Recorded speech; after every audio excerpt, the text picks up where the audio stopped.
Hi, welcome back to Grains in Small Places. I'm Kara. I'm Haley. And today we're going to show you how we make a sourdough brown butter chocolate chip cookie. And it's delicious. They are amazing. They're amazing. Yeah.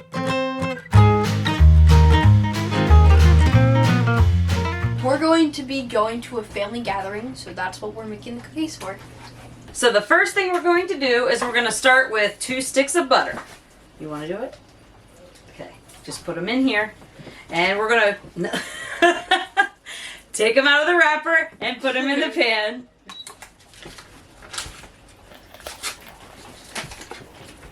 Slippery. And I found this recipe online, so I will link it below for you so you can take a look at it. The recipe is in weight, so that's nice if you want to weigh all of your things, your flours and sugars and everything like that. And I'm going to put this on high, and you have to be very careful. Almost every time I make this recipe, the butter boils over. I started out making it in the microwave. That became a big mess. Yeah. So I'll do it over the stovetop. You can do it either way. Just really watch it, because once it starts to foam up, it really will quickly, within a second or less, start to come out of the pan. Do you want to go ahead and stir this real quick? Yeah.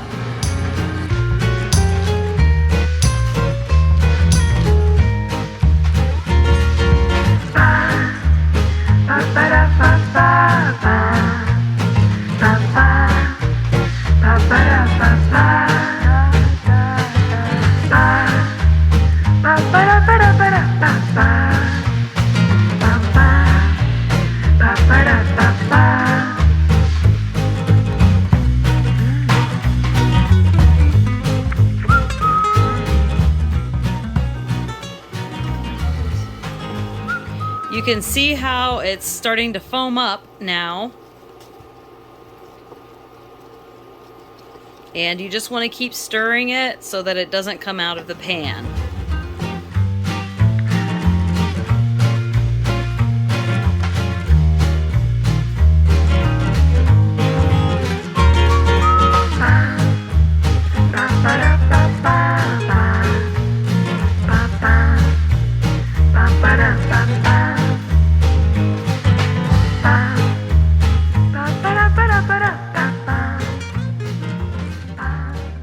Okay, so now the foaming has gone down and the butter is starting to get a little bit brown.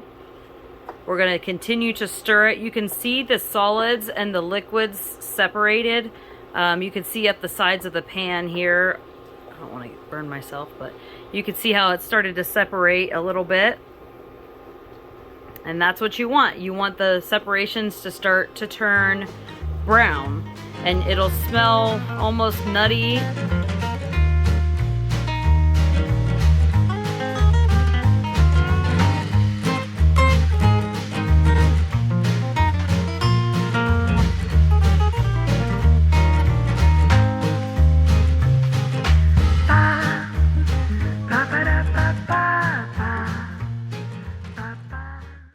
So this is the stage where the foaming comes up, and it will want to try to come out of your pan. So you may have to lift it off the heat every few seconds so that it does not foam out of the pan. Perfect. Stirring butter in a pot. Stirring butter. Stirring butter in a pot. Do, do, do, do. Okay, you can see how the color has started to change from yellow to more of a brownish color, and you can really smell the nutty smell. You want to make sure to continue to stir it so that it doesn't burn on the bottom, because if it starts to burn, you definitely don't want that. Okay, and I'm going to go ahead and turn that off now, because we've got a nice brown color.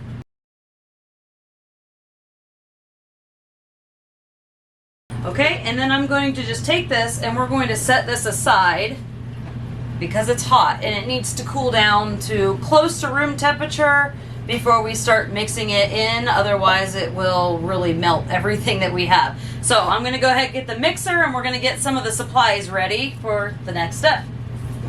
So this recipe calls for 380 grams of freshly milled flour.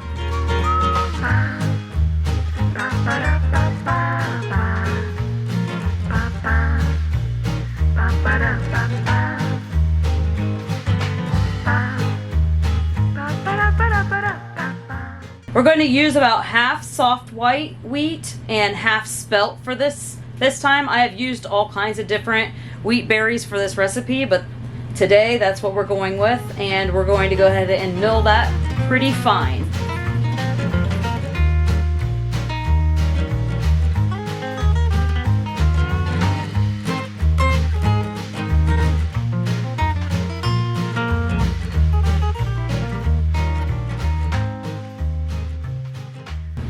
And this is the flour after we've milled it. So to the flour, we're going to add 1 teaspoon of salt, 1 teaspoon of baking powder, and 1 teaspoon of baking soda. And we're just going to mix that in with the dry ingredients. You want to do that? Just use that measuring spoon to mix it all in. And I've got my compact Bosch mixer. And I'm going to use the cookie paddle for the butter and sugar. Trying to do that backwards. Is that all mixed in good? Oh well. Got on my shirt. And after that's all mixed together, I'm gonna have Haley grab us a cup of sugar and a cup of brown sugar, and we're gonna go ahead and put that into our mixing bowl.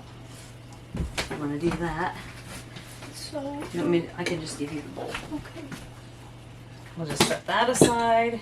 I'm gonna check on our butter here. It's a nice caramely color.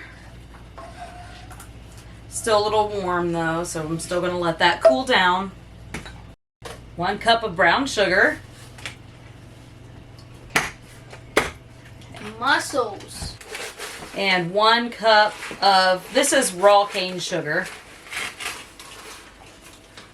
The recipe calls for, I think, 220 grams of each kind of sugar. It ends up being pretty much a cup of each kind. Okay. All right, we've got that in there together. I'm going to put that in my mixer. And I'm just going to let it go. Just lightly mix the 2 sugars together.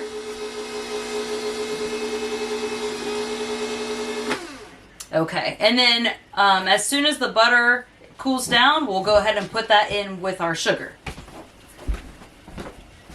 Okay, I'm going to actually pour the butter that we browned earlier out in the clear container so you can see it a little better. I don't want to burn you, it's still a little warm. I'll do it here.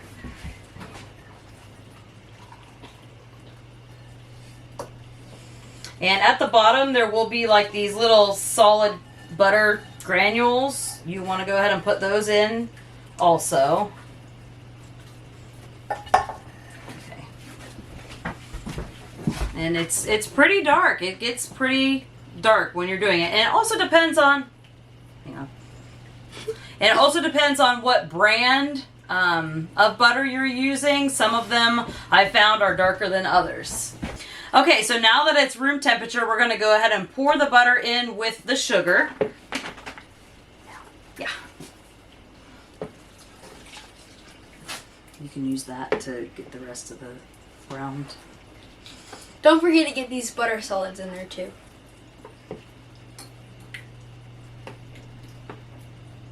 There's a lot of flavor in those. Can't make cookies without them. That's good. Oop. All right. Put that down. You can put that in the sink now. And I'm going to go ahead and turn that on to 2, and then I'll end up turning it up once they become all incorporated together.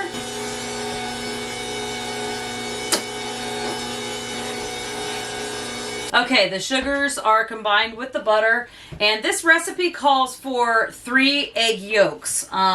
But many times I've made this recipe and I've just used 2 whole eggs. More economical for us, I guess. I don't know. So we just use 2 whole eggs instead of the egg yolks. You can do it whatever way you want to do. So We're going to crack 1 egg at a time in here.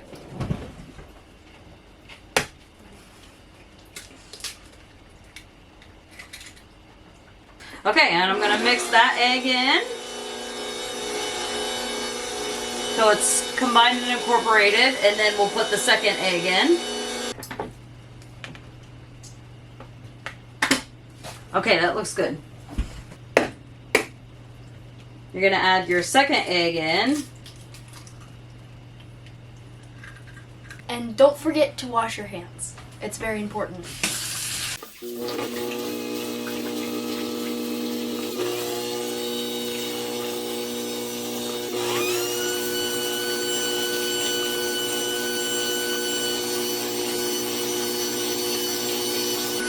Okay, you're gonna whisk the eggs for about 2 to 3 minutes on like a medium high.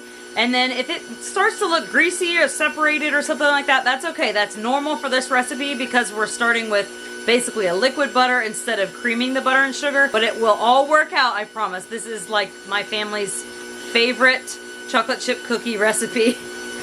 You almost can't live without it once you taste this. Like, I'm serious. I'm dead serious.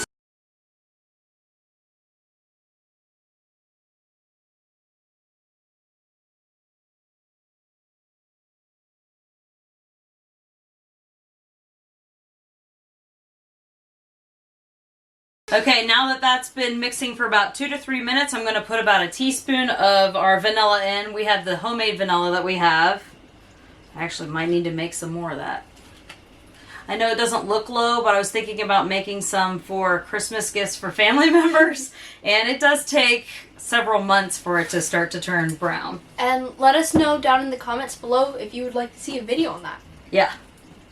Okay, I'm going to mix that in.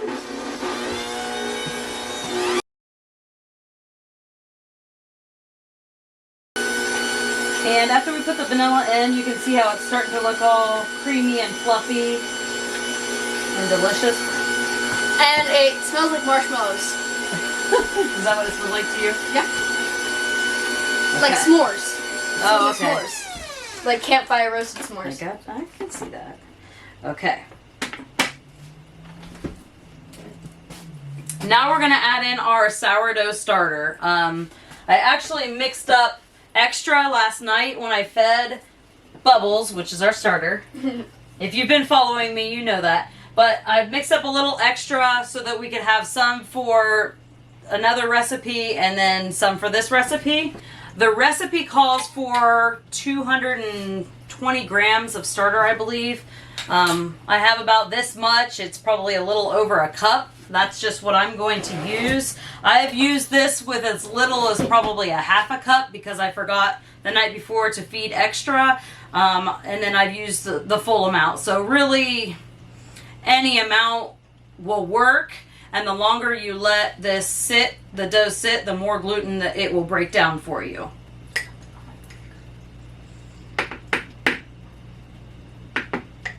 And I use my starter. I always mix my starter up a little bit on the thicker side.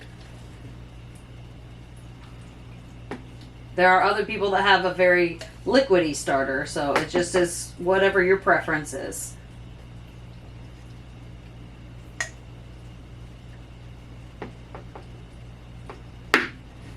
Get off of that spoon, Bubbles.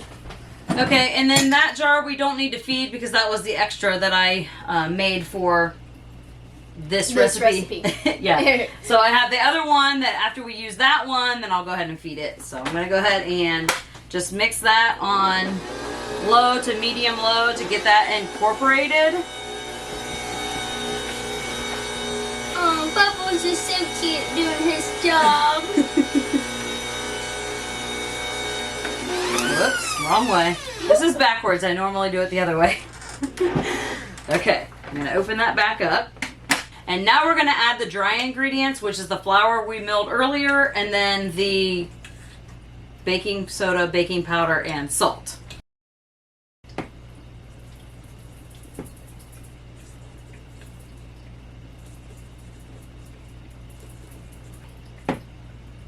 There. Okay, we're going to put in about a half of it and then start mixing that up. On this mixer, I usually start with 1 and then move it up to 2. And then once that looks like it's becoming fairly incorporated, we'll go ahead and add the rest of the flour in. If you're interested in any more information about my mixer, I'll put a link below for you so you can check that out. Okay. The rest of it? Alright, and now we're going to put the rest of the flour in.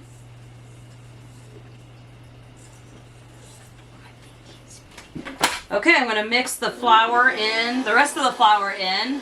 I'm going to start it out on 1 again so I don't get flour spraying everywhere. This does have a little cover, but again, most of you probably know I never use it. I mean, what's life without a little fun and mess? Yeah.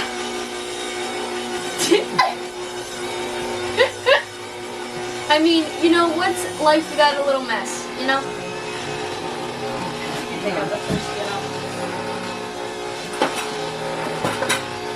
Guess which spatula I'm going to use? The Christmas spatula! My favorite spatula, no matter what time of year it is.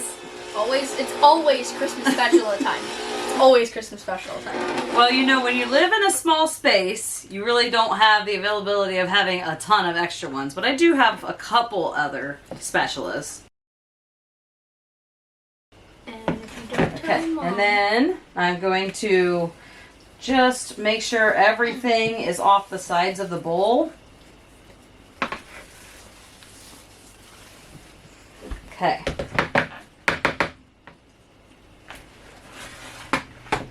Alright.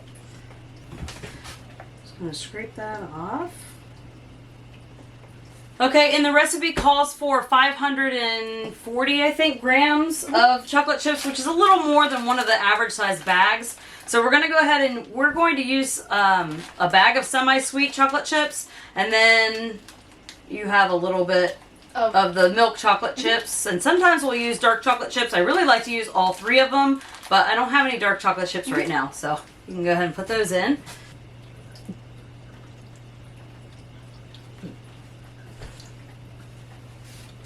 That's going on video. Okay. Then pour them in.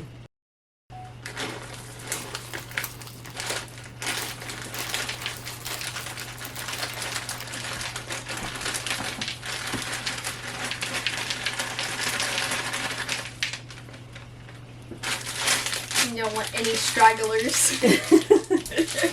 Make sure they're all out. Haley loves her chocolate chips. Oh, I love chocolate.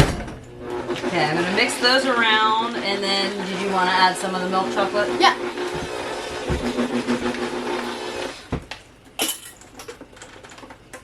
Okay. Now these, just measure with your heart. Just measure these with your heart.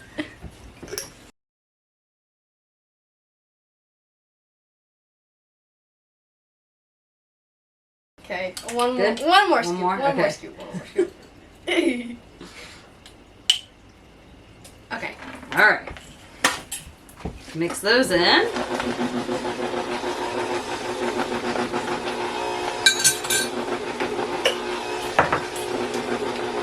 Got it. Okay, click it on 1.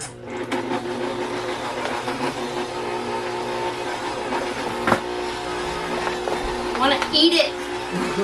Alright. Okay, so we don't want to overmix this. It can become bready. So I'm going to go ahead and stop there. And you hand me my Christmas spatula. Christmas spatula. It should have a little theme song. Yeah. Alright.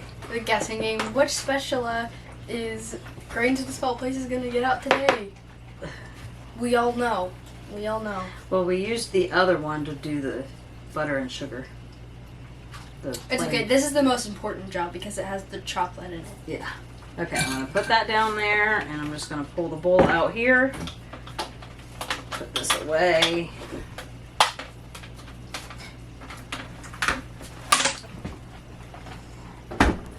Then this is our cookie dough. And resist the urge to eat it because I know it looks yummy.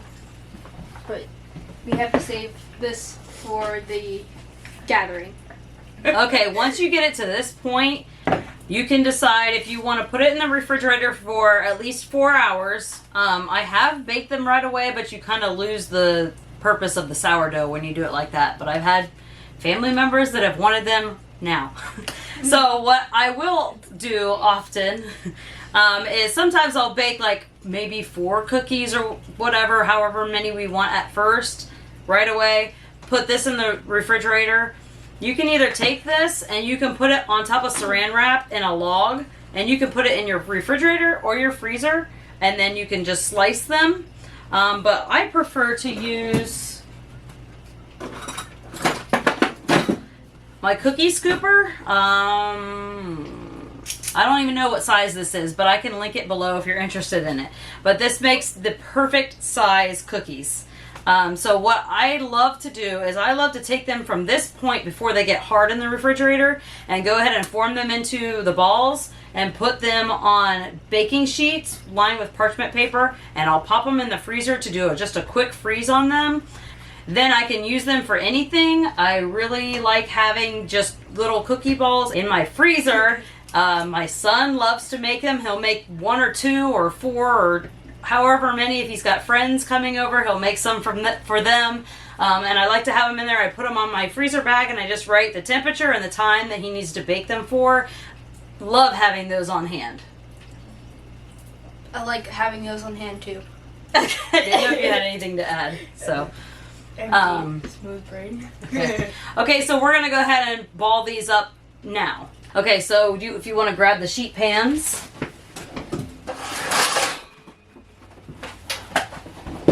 Then I'll grab the parchment paper and we can go ahead and line those.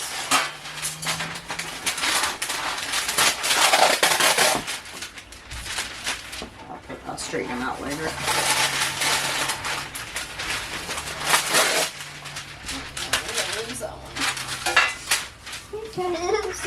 Next, we did not drop that parchment paper onto the ground.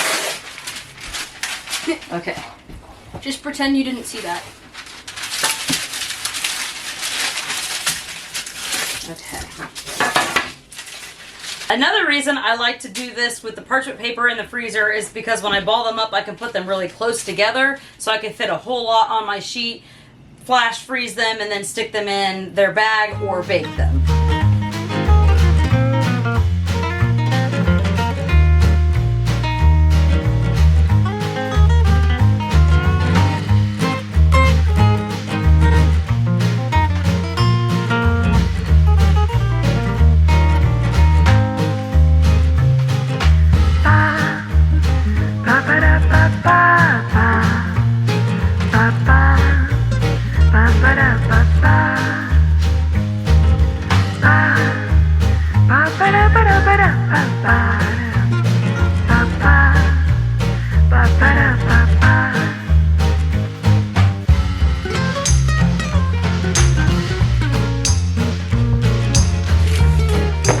Look at the cute little cookies.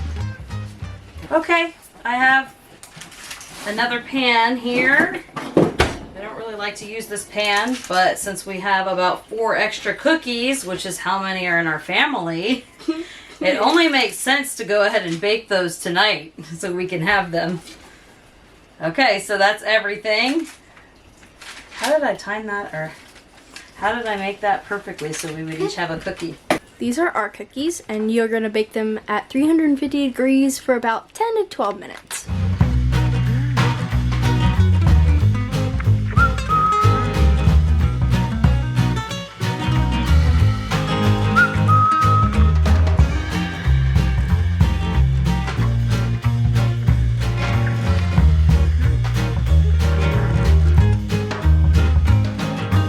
Okay, these are done.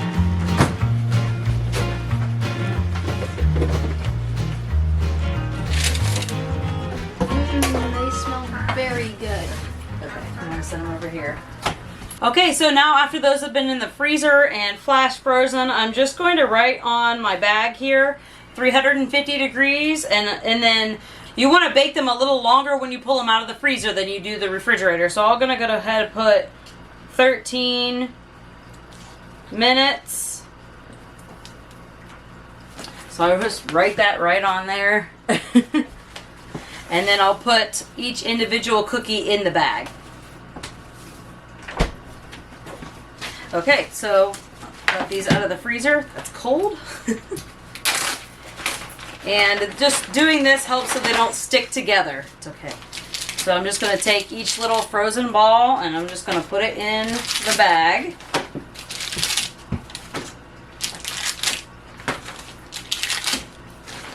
And then these will go in the freezer.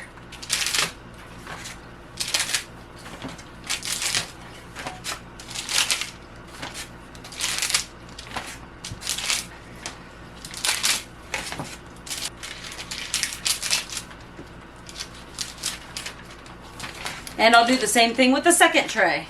We hope you give this recipe a try, and I hope that you liked what you saw. Make sure to like, subscribe, and maybe leave down a comment if you enjoy our content. It really helps out and makes us feel great when you comment your nice comments. Yeah. Thank you. Thanks again for stopping by Grains in Small Places. Goodbye. Goodbye.